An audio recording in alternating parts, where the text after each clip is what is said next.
పింఛన్ల పంపిణీ కష్టాలు తీర్చేందుకు రాష్ట్రానికి ఆర్బీఐ ప్రత్యేక వెసులుబాటు కల్పించింది. ముఖ్యమంత్రి చంద్రబాబు, ప్రణాళికా మండలి ఉపాధ్యక్షుడు కుటుంబరావు ఆర్బీఐ ఉన్నతాధికారులతో జరిపిన సంప్రదింపులు ఫలించాయి. ఆ తర్వాత ఈ ప్రత్యేక మినహాయింపు లభించింది. వృద్ధులు బ్యాంకు క్యూలో నిలబడి పింఛను స్వీకరించడం కష్టమైనందున ప్రతి గ్రామంలోని బ్యాంకు కరెస్పాండెంట్లు, మండల అభివృద్ది అధికారులు, ప్రాజెక్టు అభివృద్ది అధికారులు 24,000 రూపాయల కంటే ఎక్కువ తీసుకునే అవకాశం కల్పించారని చంద్రబాబు తెలిపారు.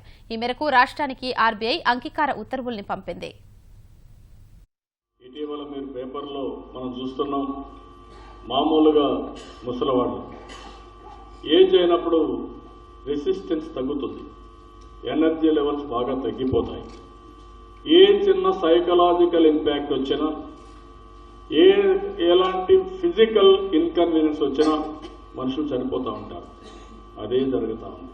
చాలా నాకైతే ఎంత బాధ కలిగిందంటే చాలా బాధ కలిగింది. నిన్న బ్యాంకర్స్ బాగా తిట్టాను, మీకు మానవత్వం లేదు, ఏంటి ఇవన్నీ, ఈ మారి చనిపోతే కూడా మీరు ఇంకా రెస్పాండ్ కావడం లేదు. నేను 4-5 సార్లు మీకు చెప్పాను, ఉండే డబ్బులు వాళ్ళకి రిజర్వ్ చేయమంటే 24,000 రూపాయలు నిబంధన పెట్టుకొని ఆ డబ్బులు వారానికి ఒకసారి ఇస్తామని బ్యాంక్ కరెస్పాండెన్స్ ఇవ్వకుండా ఈ డబ్బుల్ని ఏమాత్రం ఇవ్వలేకుండా చేస్తే చాలా బాధ కలిగి నిన్న కూడా కోప్పడ్డాను.